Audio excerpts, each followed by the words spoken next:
जय हिंद साथियों। जैसे कि हमें पता चला है कि 12th का जो सेंटम एग्जाम है वो 19 नवंबर से शुरू हो रहा है और ये एग्जाम 2 शिफ्ट में लिया जा रहा है। एक 9 से 12:45 और एक 2 बजे से लेकर के 5:15 बजे तक 5:15 तक लिया जा रहा है। तो इस कंडीशन में क्या होता है कि जितने भी मेरे 12th के स्टूडेंट हैं और जो क्रैश कोर्स ज्वाइन किए हैं 12 से 1 में और रात्रि के 8 से 9 में, तो थोड़ा उनको अगर मान लीजिए वो एग्जाम देने के लिए गांव जाते हैं यहाँ से, तो फिर आकर के क्लास करना मुश्किल हो जाएगा। इस कंडीशन में बहुत सारे स्टूडेंट ने आज जाते हुए छुट्टी के टाइम में बोला सर कि हम कल से अब्सेंट रहेंगे रात में 8 से 9 वाले बैच में। तो फिर क्लास कैसे होगा, आप बोल रहे हैं क्लास ऑफ नहीं करेंगे। तो मैं ये पहला लेक्चर अपना जो है यूट्यूब के लिए रिकॉर्ड करने जा रहा हूँ, खास करके मेरे उन बंधुओं के लिए जो क्रैश कोर्स में आते हैं और 12 से 1 में और रात में 8 से 9 दोनों बैच बराबर एक ही दिन शुरू किया गया था, ताकि उनका क्लास नहीं छूटे। जो दरभंगा में है वो किसी तरह से एडजस्ट करके रात में तो आराम से आ सकते हैं, और 12 से 1 में भी अगर मान लीजिए फर्स्ट सिटिंग में एग्जाम हो रहा है उनका, तो किसी तरीके से एडजस्ट करके अगर करीब में कॉलेज है तो आकर के क्लास कर सकते हैं। लेकिन जो दूर वाले हैं उनके लिए थोड़ा मुश्किल हो जाएगा। तो हम चाहते हैं कि उनका क्लास बिल्कुल भी नहीं छूटे, उनका एक भी लेक्चर ड्रॉप नहीं हो, क्योंकि अभी हम लोग का चल रहा है ऑर्गेनिक नॉर्गेनिक लेक्चर, और उसमें भी अभी हम लोग अल्केन का रूल पढ़ रहे हैं कि जितना भी ऑर्गेनिक कंपाउंड है उस सभी में हम जो नेमिंग रूल अप्लाई करते हैं वो बिल्कुल अल्केन का तरह ही होता है। जितना एक्सप्लेन करके हम इसमें पढ़ते हैं सारे पॉइंट्स को, उतना और कंपाउंड में हमें पढ़ने का जरूरत नहीं पड़ता है। और अगर अल्केन का ही रूल छूट जाए, इस कंडीशन में आपका ऑर्गेनिक का नॉर्गेनिक पूरा खराब होने वाला है। अगर ऑर्गेनिक का नॉर्गेनिक खराब हो जाए तो फिर ऑर्गेनिक रिएक्शन मैकेनिज्म को समझना इम्पॉसिबल है, बिल्कुल भी समझ में नहीं आएगा, एक भी क्वेश्चन नहीं बनेगा। और हर चैप्टर का तो फर्स्ट टॉपिक जो है उस कंपाउंड का क्लासिफिकेशन और नॉर्गेनिक ही होता है। इसीलिए हम चाहते हैं कि आपका बिल्कुल भी एक भी लेक्चर नहीं छूटे। हम अभी तक जो है अभी आज की क्लास तक जो दोनों बैच में 12 से 1 में और रात्रि के जो है 8 से 9 में रूल नंबर 5 तक पढ़े हुए थे, जिसमें हम लोगों ने देखो रूल नंबर फर्स्ट में एक बार देख लेते हैं शुरुआत से। हमें एक्चुअल में क्या है कि किसी ऑर्गेनिक कंपाउंड का अगर IUPAC नेम लिखना होता है, हमारे सामने अगर कोई कंपाउंड आता है तो सबसे पहले हम क्या करते हैं, उसका पहचान करते हैं कि वो कंपाउंड कौन सा है। सब कंपाउंड का अपना आइडेंटिफिकेशन होता है। कंपाउंड का आइडेंटिफिकेशन उसका फंक्शनल ग्रुप देता है। जैसे हम अल्केन को आइडेंटिफाई करते हैं तो कार्बन के बीच में केवल सिंगल बॉन्ड हो, कोई दूसरा फंक्शनल ग्रुप उसमें प्रेजेंट नहीं रहे। तो सबसे पहले पहचान करना है। पहचान करने के बाद हम क्या करते हैं, उस ऑर्गेनिक कंपाउंड में एक कार्बन का सबसे बड़ा चेन होगा रेगुलर में, टेढ़ा मेढ़ा भी चलेगा, लेकिन रेगुलर में एक कार्बन का बहुत बड़ा चेन होता है, सबसे बड़ा चेन होता है, जिसमें कार्बन का संख्या सबसे अधिक होता है। तो हमें सबसे पहले उसको सिलेक्ट करना होता है।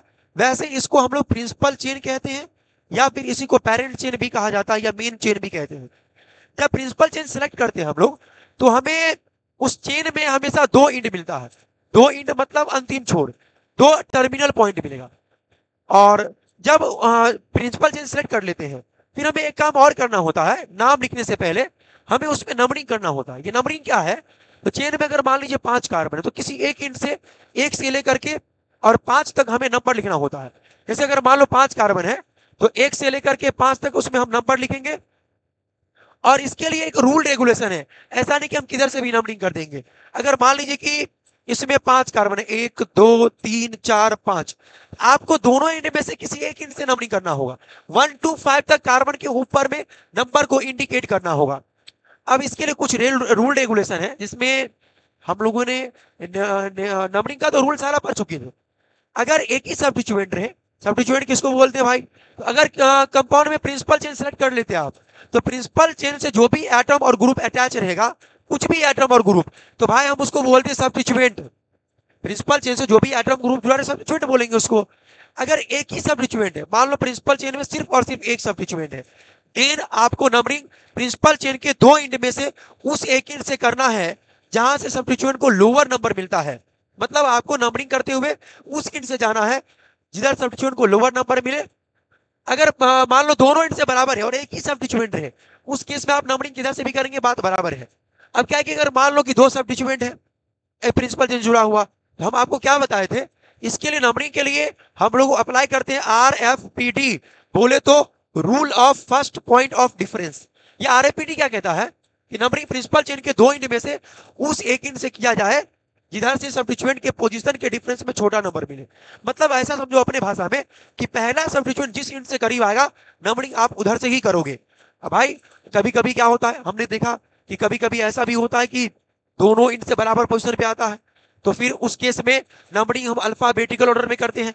अल्फाबेटिकल ऑर्डर का मतलब ये होता है जिस सब्स्टिट्यूएंट का नाम अल्फाबेटिकली पहले आता हो, मतलब सब्स्टिट्यूएंट के नाम का फर्स्ट लेटर एबीसीडी में पहले आता हो, नंबरिंग हम उधर से करेंगे। जैसे मान लीजिए इसमें 4 कार्बन है, इधर से जा रहे हैं, एक दूसरा पे CH3 है, इधर से दूसरा पे NO2 है, तो भाई एक दूसरा पे NO2 है, तीसरा पे CH3 है, इधर से एक दूसरा पे CH3 है, तीसरा पे NO2 है, 2 3 दोनों एंड से बराबर पोजीशन मिल रहा है, तो उस केस में नंबरिंग हमें अल्फाबेटिकल ऑर्डर में करना होता है। मतलब जिस सब्स्टिट्यूएंट के नाम का पहला लेटर एबीसीडी में पहले आएगा नंबरिंग उधरे से किया जाएगा। जैसे NO2 का नाम नाइट्रो होता है, ये तो N से शुरू होगा, CH3 का नाम मिथाइल होता है, M से शुरू होगा। तो आप जब एबीसीडी अल्फाबेट पढ़ते हैं सबसे पहले M की पहले N, पहले M आएगा, तो आपको नंबरिंग उधर से करना है जिधर से M वाला सब्स्टिट्यूएंट करीब आए। नंबरिंग करने के बाद नाम लिखना है। भाई किसी भी ऑर्गेनिक कंपाउंड में हमें सबसे पहले सब्स्टिट्यूएंट का नाम लिखना होता है और पोजीशन के साथ। सबसे पहले सब्स्टिट्यूएंट का नाम और पोजीशन के साथ। याद रखना बंधुओं, आप किसी भी ऑर्गेनिक कंपाउंड का IUPAC नेम लिखोगे, सारे कंपाउंड में आपको सबसे पहले सब्स्टिट्यूएंट का नाम लिखना होगा और पोजीशन के साथ। ये पोजीशन क्या होता है, तो आप जो नंबरिंग किए हो जिस नंबर कार्बन से ये अटैच है, जैसे 1 2 3 4, जब आप इसका नाम लिखने के लिए जाओगे तो CH3 मिथाइल दूसरा पे है तो पहले मिथाइल लिखेंगे, दूसरा पे तो 2 मिथाइल लिखेंगे, फिर नाइट्रो है तीसरा पे तो 3 नाइट्रो लिखेंगे, पोजीशन के साथ लिखना होगा। हाँ एक चीज और भी ध्यान रखना है जो हम ये पढ़ चुके हैं, बस आपको रिपीट करके बता दे रहे हैं ताकि एक बार रिमाइंड हो जाए कि अगर सब्स्टिट्यूएंट एक ही तरह का रहे, 2 या 2 से अधिक, देन आपको नाम से पहले प्रीफिक्स नेम यूज करना होता है। अगर 2 गो एक ही तरह का है तो नाम से पहले आप डाई जोड़ोगे, अगर 3 गो है तो ट्राई जोड़ोगे, 4 गो है तो टेट्रा जोड़ोगे। और बंधु एक चीज पोजीशन लिखना मत भूलना, जितना बार सब्स्टिट्यूएंट रहेगा आपको पोजीशन उतना बार लिखना पड़ेगा। और यदि वहीं पे सब्स्टिट्यूएंट अगर अलग अलग तरह का है तो उसका नाम हम लोग पोजीशन के साथ अल्फाबेटिकल ऑर्डर में लिखते हैं। उसका नाम पोजीशन के साथ कैसे लिखेंगे, अल्फाबेटिकल ऑर्डर में। जैसे आप अल्फाबेटिकली पहले M आता तो पहले मिथाइल, देन नाइट्रो। सब्स्टिट्यूएंट का नाम लिखने के बाद आप प्रिंसिपल चेन का नाम लिखोगे। प्रिंसिपल चेन में जितना कार्बन रहे उसके लिए सबसे पहले आपको वर्ड रूट लिख लेना है। सबसे पहले क्या लिख लेना है, वर्ड रूट लिखना है। अगर मान लो इसमें 4 कार्बन है तो ब्यूट लिखेंगे। वर्ड रूट के बाद आपको लिखना होगा प्राइमरी सफिक्स। और बंधुओं आपको तो पता है कि प्राइमरी सफिक्स हम बॉन्ड को देख करके लिखा करते हैं। अगर सिंगल बॉन्ड है तो ANE, डबल बॉन्ड है तो ENE, या ट्रिपल बॉन्ड है तो YNE। तो ये प्रीवियस क्लास में हम जो पहले पढ़ चुके हैं, रूल नंबर 5 तक ये था। अब अगर मान लीजिए कि आपके सामने ऐसा कंपाउंड आए जिसमें एक ही कंपाउंड के अंदर में जो है आपको सब्स्टिट्यूएंट जो है एकदम जटिल दिखे, ऐसा जिसका आप सिंपल नेम नहीं लिख पाते हो, methyl ethyl propyl iso neo phenyl chloro bromo iodo, ये सब नहीं लिख पाते हो, जटिल हो। जैसे आप देखो CH3 CH2 CH2 Cl CH2 CH3, ये हमारा ऑर्गेनिक कंपाउंड है। अगर कॉम्प्लेक्स सब्स्टिट्यूएंट है, अगर सब्स्टिट्यूएंट के अंदर ही सब्स्टिट्यूएंट रहे तो नाम कैसे लिखना है, इसमें हम लोग रूल नंबर 6 में ये जानेंगे। आपके सामने कंपाउंड है, अगर इसका IUPAC नेम लिखना है तो सबसे पहले कार्बन का सबसे बड़ा चेन लेंगे। बताइए कार्बन का सबसे बड़ा चेन कौन है, एक नजर डालोगे ना कार्बन का सबसे बड़ा चेन मिल जाएगा। तो सबसे बड़ा चेन ये रहा। तो देन अगर ये प्रिंसिपल चेन है तब तो ये सब्स्टिट्यूएंट हो गया। जब आपको प्रिंसिपल चेन मिल जाता तो नंबरिंग करना है। नंबरिंग 2 इंड में से उस एक इंड से करेंगे जहां से सब्स्टिट्यूएंट लोअर नंबर पे हो।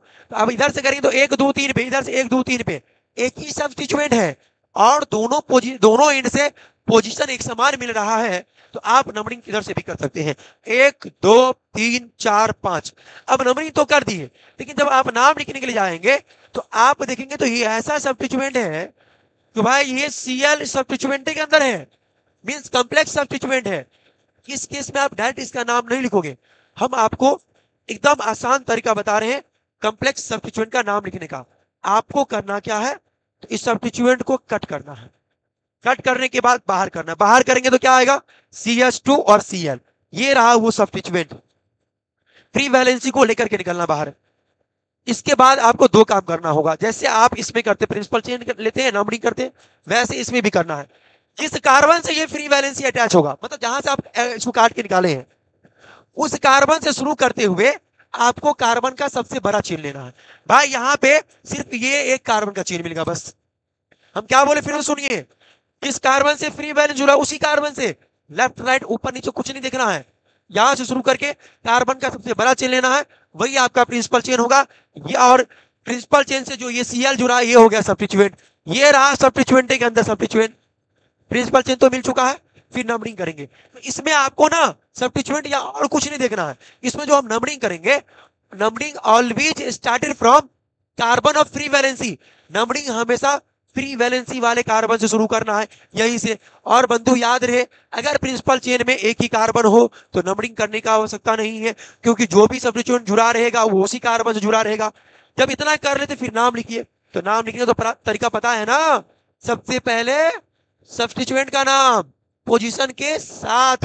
तो भाई Cl सब्स्टिट्यूएंट है, एक ही कार्बन है, पोजीशन लिखने की आवश्यकता नहीं है, तो Cl का नाम होगा क्लोरो। Cl का नाम क्या होगा?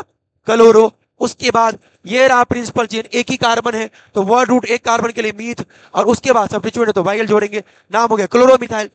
जब कॉम्प्लेक्स सब्स्टिट्यूएंट का नाम लिखेंगे तो उसको स्मॉल ब्रैकेट में लिखना है, जैसे इसका नाम क्लोरोमिथाइल है और ये जुड़ा हुआ तीसरा पे, तो लिखिए इसका नाम सबसे पहले सब्स्टिट्यूएंट का नाम और पोजीशन के साथ, तो नाम होगा 3 क्लोरोमिथाइल, स्मॉल ब्रैकेट में लिख लीजिए इसको 3 क्लोरोमिथाइल। सब्स्टिट्यूएंट का नाम लिखने के बाद जो है आप प्रिंसिपल चेन का नाम लिखोगे, 5 कार्बन के लिए वर्ड रूट होता है पेंट, वर्ड रूट के बाद जोड़ेंगे प्राइमरी सफिक्स, तो बॉन्ड को देख करके लिखना होगा, सारे कार्बन के बीच में सिंगल बॉन्ड है तो लिखेंगे ANE। मतलब अगर कॉम्प्लेक्स सब्स्टिट्यूएंट है इस तरीके से नाम लिखना। एक दो और एग्जांपल देख लीजिए अगर कॉम्प्लेक्स सब्स्टिट्यूएंट आता है तो, जैसे अगर मान लीजिए कॉम्प्लेक्स सब्स्टिट्यूएंट इस तरीका है, CH2 CH CH3 CH2 Cl, ऐसा सब्स्टिट्यूएंट कॉम्प्लेक्स, यहां से काट करके बाहर किए हम। तो क्या करना है, फ्री वैलेंसी इस कार्बन से अटैच है, जिस कार्बन से फ्री वैलेंस जुड़ा हुआ है उसी कार्बन से शुरू करके आपको कार्बन का सबसे बड़ा चेन लेना है, वही आपका प्रिंसिपल चेन होगा। तो यहां से शुरू करके सबसे बड़ा चेन ये हुआ, इसमें आप याद रखना, हाँ ये क्लोरीन सब्स्टिट्यूएंट हो जाएगा और ये भी सब्स्टिट्यूएंट। प्रिंसिपल चेन से जो भी एटम और ग्रुप जुड़ा रहता है वो तो सब्स्टिट्यूएंट ही होता है।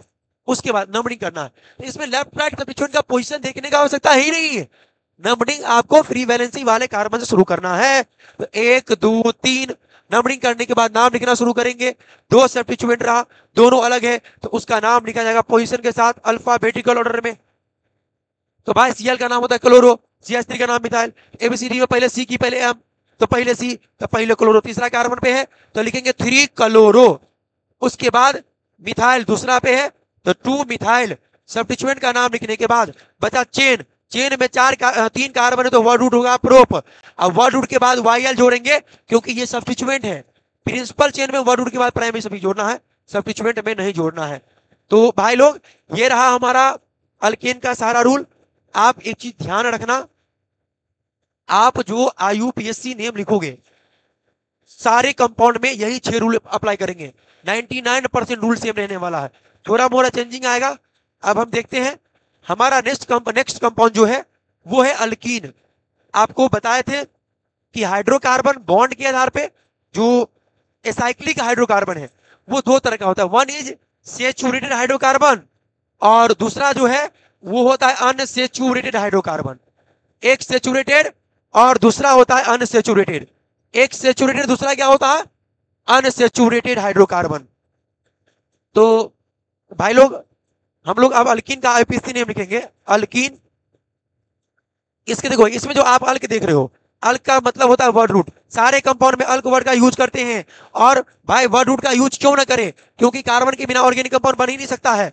यहाँ पे ENE है, ENE जो है tells about double bond present between carbon, ENE primary suffix है, ये तभी यूज करते हैं जब कार्बन के बीच में डबल बॉन्ड होता है। अब क्या है कि इसके नाम से ही क्लियर है, इसमें कंपाउंड के बीच में कम से कम एक कार्बन कार्बन डबल बॉन्ड तो रहना ही है, और जिस भी ऑर्गेनिक कंपाउंड में कार्बन के बीच में डबल या फिर ट्रिपल बॉन्ड हो, कम से कम एक, at least one, then that hydrocarbon is called unsaturated hydrocarbon. मतलब अल्कीन जो है it is a unsaturated hydrocarbon, unsaturated hydrocarbon, ये एक अनसेचुरेटेड हाइड्रोकार्बन है। और ये मस्ट बी कंटेन, ये जो रखेगा इट मस्ट बी कंटेन ये जरूर रखेगा कंटेन एट लीस्ट, कम से कम जो है at least 1 carbon carbon double bond, कम से कम एक कार्बन कार्बन डबल बॉन्ड तो रखेगा ही। देखिए इसमें एक चीज है कि आप देखे होंगे कि बोर्ड में लगभग में सारे कंपाउंड का जनरल मॉलिक्यूलर फार्मूला पूछा जा चुका है। भाई फार्मूला रटने का जरूरत ही नहीं है। आपने अल्केन का फार्मूला याद किया है? अल्केन का फार्मूला होता है CnH2n और +2, मतलब इस कंपाउंड के अंदर जितना कार्बन होता है उसके दुगुना से 2 अधिक हाइड्रोजन का संख्या होता है। भाई देखो आप लोग सिग्मा बॉन्ड पाई बॉन्ड निकालना सीखे हैं, ये 11th में केमिकल बॉन्डिंग में भी पढ़े थे और हम लोगों ने 12th में भी कई बार जाना है। डबल एक्चुअल में अगर कार्बन के बीच में केवल सिंगल बॉन्ड हो, सिंगल बॉन्ड केवल सिग्मा बॉन्ड कंटेन करता है। अगर डबल बॉन्ड है तो फिर इसमें एक सिग्मा होगा एक पाई होगा, और ट्रिपल बॉन्ड में एक सिग्मा बॉन्ड होगा 2 पाई होगा। 2 एटम के बीच में जो है एक से अधिक सिग्मा बॉन्ड हो ही नहीं सकता है। तो इसमें क्या है कि भाई लोग एक कंसेप्ट है फार्मूला बनाने के लिए कि अगर कंपाउंड में एक पाई बॉन्ड आए तो अल्केन में से दो हाइड्रोजन को घटाओगे। तो इसमें क्या है ना कि अल्कीन में यहाँ पे एक पाई बॉन्ड आता है, इसीलिए इसका जो जनरल मॉलिक्यूलर फार्मूला है GMF CnH2n +2, अल्केन में से 2 हाइड्रोजन गया, ये कट गया, बचेगा CnH2n। यह आपका समान अनुसूत्र है अल्केन का, यही साइक्लो अल्केन का भी फार्मूला होता है। अब एक चीज देखिए, इसमें जो n का नंबर है वो कम से कम 2 होगा, 3 4 5 आगे जितना भी रहे, लेकिन 2 से कम नहीं होने वाला है, क्योंकि अल्कीन के लिए कम से कम ये तो रहना ही है ना, तो 2 कार्बन तो चाहिए ही भाई। n का वैल्यू 2 से कम होने वाला नहीं है भाई। ये रहा आपका अल्कीन का इंट्रोडक्शन। वैसे अगर हमें IUPAC नेम लिखना है तो नाम लिखने के लिए पता है ना, कोई भी कंपाउंड हो 2 काम सबसे पहले करेंगे। सबसे पहले कार्बन का सबसे, ये इसको नोट कर लीजिएगा आप लोग जो है, इसको पास करके, और फिर इसका नेमिंग रूल जानते हैं हम लोग। अगर आपको ऑर्गेनिक कंपाउंड का IUPAC नेम लिखना है तो 2 काम करना ही होगा। हम सबसे पहले कार्बन का सबसे बड़ा चेन लेंगे, प्रिंसिपल चेन कहलाता है ये, और उसके बाद नंबरिंग करेंगे। ये 2 काम तो करना ही है, तो इसमें भी आपको वही करना होगा। अल्कीन का जो नेमिंग रूल है, नेमिंग रूल, तो आप क्या करेंगे, कार्बन कार्बन डबल बॉन्ड को इंक्लूड करके, क्या कह रहे सुनो, कार्बन कार्बन डबल बॉन्ड को इंक्लूड करके आप कार्बन का सबसे बड़ा चेन लोगे, वही आपका प्रिंसिपल चेन होगा। जब आप प्रिंसिपल चेन सेलेक्ट कर लेते हो फिर नंबरिंग करेंगे। नंबरिंग के लिए मतलब आप क्या है कि यहाँ पे नेमिंग रूल में फर्स्ट नंबर इंक्लूडिंग, इंक्लूडिंग मतलब शामिल करके, including carbon carbon double bond, take मतलब लेंगे, take the longest chain of carbon, longest chain of carbon, longest chain of carbon, this will be, ये होगा दिस विल बी PC, ये हमारा principal chain होगा। ये हमारा क्या होगा, principal chain. Principal chain set करने के बाद भाई उसका तो हमेशा 2 इंड होगा, और नंबरिंग 2 इंड में से किसी एक इंड से करेंगे। अब ये डिसाइड करने के लिए आपको लगाना है RAPD, और सबसे पहले डबल बॉन्ड पे, मींस आप नंबरिंग 2 इंड में से उस एक इंड से करोगे जिधर से डबल बॉन्ड करीब हो। कभी कभी ऐसा भी होगा दोनों इंड से डबल बॉन्ड बराबर पोजीशन पे, उस केस में आप ना सब्स्टिट्यूएंट देखोगे किधर से करीब है। कभी कभी ऐसा होगा डबल बॉन्ड बराबर सब्स्टिट्यूएंट बराबर, then numbering will be take place according to alphabetical order. आपको नंबरिंग अल्फाबेटिकल ऑर्डर में करना होगा। कभी कभी ऐसा होगा कि सब्स्टिट्यूएंट भी बराबर होगा, तो उस केस में आप नंबरिंग किधर से करोगे कोई समस्या नहीं है, जिधर से मन करे कर दो। और उसके बाद तो भाई नाम लिखना है, वही चीज वही तरीके वही रूल, वो तो बदलेगा ही नहीं। तो क्या है कि इसमें फॉर नंबरिंग के लिए, for numbering we will apply, हम लोग अप्लाई करेंगे, we will apply RFPD on carbon carbon double bond. और अगर ये फेल कर जाए, इफ फेल, अगर ये फेल करे तो लगाएंगे ऑन सब्स्टिट्यूएंट। अगर ये फेल करता है तो कहां पर लगाएंगे भाई लोग, देखना है कि सब्स्टिट्यूएंट किधर से करीब है। इफ फेल तो आपको लगाना है इसको सब्स्टिट्यूएंट पे, मतलब सब्स्टिट्यूएंट किधर से करीब है। अगर ये भी फेल कर जाए, इफ फेल, तो भाई लोग follow alphabetical order, follow alphabetical order, alphabetical order follow करना है। और एक चीज, जब आप इस नंबरिंग कर लेते फिर नाम लिखना शुरू करेंगे, तो जब आप नाम लिखेंगे, इसको नोट कर लीजिएगा, जब आप नाम लिखना शुरू करेंगे तो देखिए इसमें रूल पहले जैसा ही है, थोड़ा एक पॉइंट बदलने वाला है। आपको डबल बॉन्ड का पोजीशन भी लिखना पड़ेगा। जैसे आपने अगर नंबरिंग किया और मान लो कि दूसरा कार्बन पे डबल बॉन्ड आता है, तो आप जब उसका डबल बॉन्ड का सफिक्स नेम EN लिखोगे तो आपको पोजीशन ना 2 लिखना पड़ेगा, जिस कार्बन पे आएगा वो लिखना पड़ेगा। तो इसमें थर्ड पॉइंट आपको याद रखना है, पोजीशन जो डबल बॉन्ड का है, position of carbon carbon double bond should be written, लिखा जाना चाहिए, एकदम लिखा जाना चाहिए। डबल बॉन्ड का पोजीशन तो आपको लिखना ही पड़ेगा। हाँ, एक चीज और आपको याद रखना भाई लोग, कभी कभी क्या होता है कि दो या दो से अधिक डबल बॉन्ड एक ही कंपाउंड के अंदर में रहेगा, चेन में रहेगा। उस केस में आपको क्या करना है कि डबल बॉन्ड का 2 बार पोजीशन लिखना है। अगर मान लो 1 और 3 पे तो 1 3 लिखोगे, और नाम से पहले जैसे डबल बॉन्ड के लिए सफिक्स नेम यानी यूज करते हैं ना, तो उससे पहले आपको डायल लिखना होगा। और एक चीज और जो सबसे इंपॉर्टेंट है, जो एक लेटर आपका नाम गलत कर देगा, अगर मान लो कि 2 या 2 से अधिक डबल बॉन्ड प्रेजेंट है, तो एक चीज आप भूलना मत, अगर डबल बॉन्ड 2 या 2 से अधिक रहे, गौर से सुनना, तो वर्ड रूट के बाद आपको ए जोड़ना पड़ेगा। जैसे अगर मान लो कि 4 कार्बन है, उसमें 2 डबल बॉन्ड है, तो 4 कार्बन के लिए तो आप ब्यूट लिखबे करेंगे, उसके बाद ए जोड़ दो, ब्यूटा हो जाएगा, नोट ब्यूट लिखना होगा आपको, ब्यूटा। क्या लिखना होगा भाई लोग? ब्यूटा लिखना होगा। तो क्या है कि इफ यदि 2 और more carbon carbon double bond is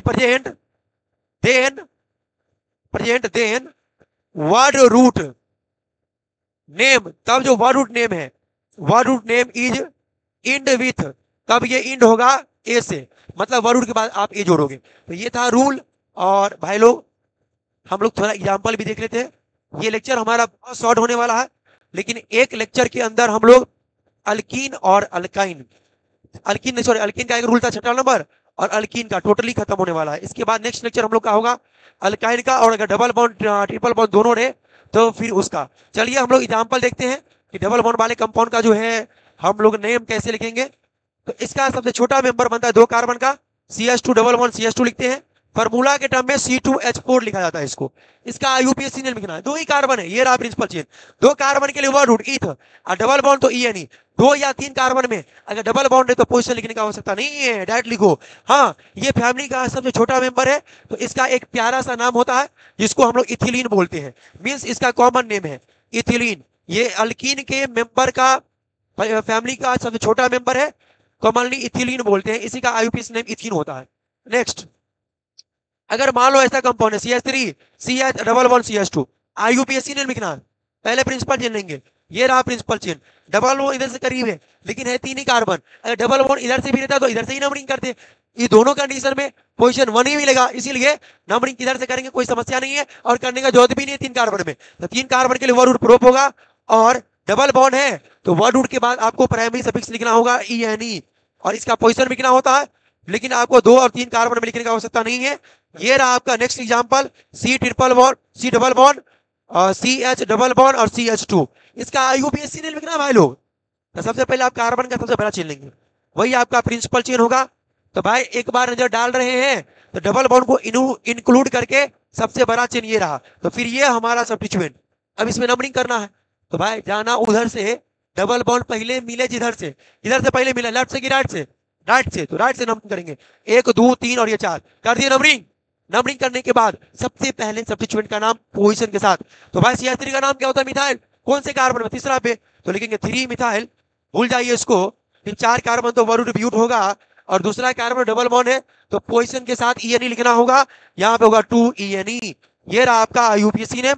और भी एग्जांपल देखते हैं, फिलहाल इसको नोट कर लीजिएगा आप।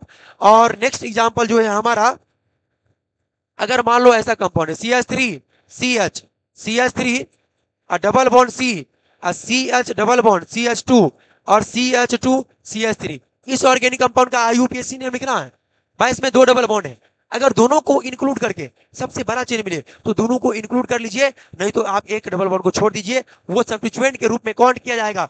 तो फिलहाल अभी इसमें हम क्या देख रहे हैं कि अगर ऐसे करके जा रहे हैं तो 1 2 3 4 5 कार्बन ऐसे आ रहे हैं, अगर ऐसे आ रहे हैं तो 1 2 3 4 5 है कार्बन, लेकिन इधर जाने पे तो 5 कार्बन में 2 डबल बॉन्ड आ रहा है ना, इसीलिए आप इसमें जो प्रिंसिपल चेन लोगे भाई लोग, ये होगा आपका जो है प्रिंसिपल चेन, और फिर ये सब्स्टिट्यूएंट और ये भी सब्स्टिट्यूएंट। प्रिंसिपल चेन मिलने के बाद भाई लोग आपको करना है नंबरिंग, तो आपको नंबरिंग उधर से करना है जिधर से डबल बॉन्ड करीब हो, किधर से करीब है? लेफ्ट से कि राइट से? राइट से देख रहे पहले कार्बन पे, इधर से पहला कार्बन पे दूर दूर तक नजर नहीं आ रहा है, इसलिए इधर से नंबरिंग करेंगे, 1 2 ये 3 ये 4 ये 5 कर दिए नंबरिंग।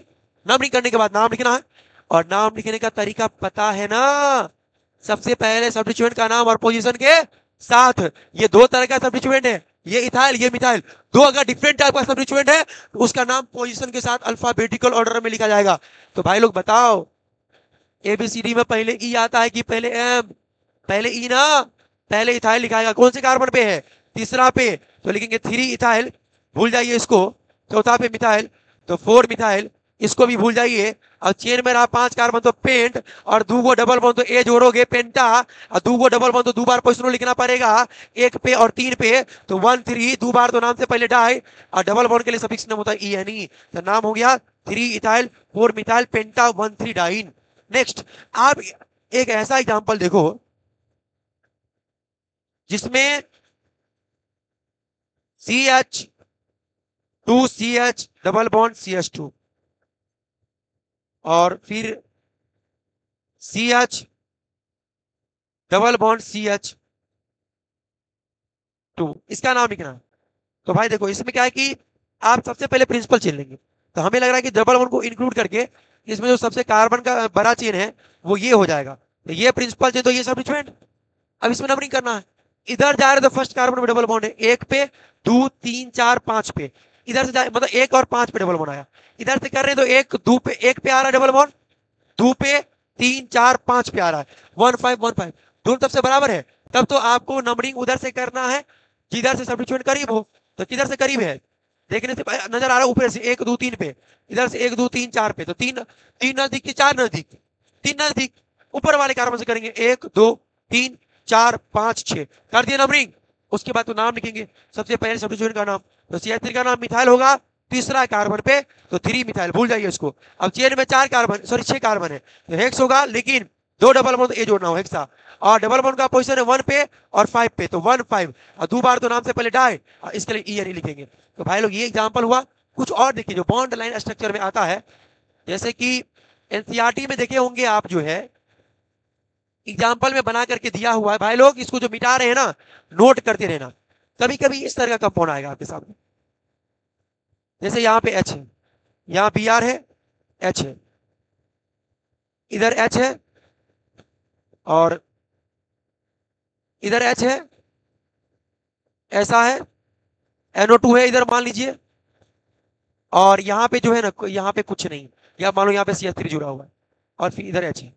आप इस कंपाउंड में देखिए, बॉन्ड लाइन स्ट्रक्चर में क्या होता है, जहां जहां टेढ़ा होता है ना, वहां वहां कार्बन होता है, जहां जहां टेढ़ा वहां वहां कार्बन। जैसे यहाँ पे कार्बन है, यहाँ पे देखो, अब क्या है कि दो लाइन टच नहीं कर रहा है, तो दिमाग में तो भाई दोनों अलग है, नहीं, यहाँ कार्बन एक्चुअल में, यहाँ भी कार्बन है, एक्चुअल में जो है यहाँ पे कार्बन है, यहाँ भी कार्बन है, और यहाँ पे भी कार्बन है, यहाँ पे भी कार्बन है। तो आप बताइए, आपको इस डबल बॉन्ड को इंक्लूड करके कार्बन का सबसे बड़ा चेन कौन मिल रहा है? इसको शामिल करके जो है ना रेगुलर में, यहां से लेकर के, और ये कार देखो ना, ये आपको कार्बन का सबसे बड़ा चेन हो गया। तो फिर ये सब्स्टिट्यूएंट और ये भी सब्स्टिट्यूएंट। अब इसमें नंबरिंग करना है, तो भाई प्रिंसिपल चेन का 2 इंड, एक इंड ये, दूसरा इंड ये, नंबरिंग 2 इंड में से किसी एक इंड से करना है, और उस इंड से करना है जहां से डबल बॉन्ड करीब हो। तो बताइए डबल बॉन्ड कहां से करीब है? ऊपर वाले कार्बन से, नीचे कार्बन, यहाँ से 1 2 3 पे, यहाँ से 1 2 पे, लोअर नंबर नीचे से, इसलिए नीचे से नंबरिंग करेंगे। तो ये 1, उसके बाद ये रहा 2, ये रहा 3, ये 4, ये 5, नंबरिंग कर दिए। उसके बाद नाम लिखना शुरू करेंगे, सबसे पहले सब्स्टिट्यूएंट का नाम लिखाएगा, और पोजीशन के साथ यहाँ पे 2 सब्स्टिट्यूएंट है, Br और नाइट्रो, 2 डिफरेंट टाइप का सब्स्टिट्यूएंट है, इसीलिए पोजीशन के साथ अल्फाबेटिकल ऑर्डर में लिखना होगा। और Br का नाम ब्रोमो, पहला कार्बन पे, तो लिखेंगे 1 ब्रोमो, क्या लिखेंगे? 1 ब्रोमो, भूल जाइए इसको। फिर नाइट्रो चौथा पे है, तो लिखेंगे 4 नाइट्रो, इसको भी भूल जाइए। अब चेन में 5 कार्बन है, तो पेंट होगा, और डबल बॉन्ड तो पोजीशन के साथ ई लिखेंगे, दूसरा कार्बन पे तो 2 ई। देखिए इस पोजीशन को अगर आप वर्ड रूट से पहले लिखेंगे ना, 2 पेंटीन, तो भी चलेगा। आप देखेंगे कि बहुत जगह पे जो है ना, इसका पोजीशन वर्ड रूट से पहले भी लिखा जाता। तो ये भाई लोग हम लोग का कंप्लीट लेक्चर था अल्कीन का, और अल्कीन में एक बचा हुआ कंपाउंड का। इस लेक्चर को यहीं पे एंड करते हैं। मैंने पहले ही बोला था आपको कि 30 मिनट का वीडियो बनाऊंगा, आप लोग जरूर देखना, सब जरूर देखना। और जी जो भी मेरे चैनल को सब्सक्राइब नहीं किए, सभी लोग कर लीजिए। ये मेरे यूट्यूब का फर्स्ट लेक्चर है। इससे पहले हम 2020 में यूट्यूब पे थोड़ा मोड़ा काम किया करते थे, और उस टाइम में मेरा 700-800 700 करीब सब्सक्राइबर हुआ था जो है। लेकिन उसके बाद 3-4 साल तक मैंने कंप्लीटली कोई काम नहीं किया। अब पूरे सिस्टम के साथ यहाँ पे आया हूँ और रेगुलरली काम करूंगा। आप लोग मेहनत करो मेरे साथ साथ, देखते हैं दरभंगा का सबसे बढ़िया रिजल्ट आएगा, जैसे कि पहले भी आ रहा है। इस साल भी पूरे दरभंगा में सबसे अधिक अपने मार्गदर्शन का 95 मार्क्स था। आगे भी मिलेगा, मार्क्स ही नहीं, यहाँ पे नॉलेज भी मिलेगा। मार्क्स के साथ साथ केमिस्ट्री का बेहतरीन मार्गदर्शन मिलेगा।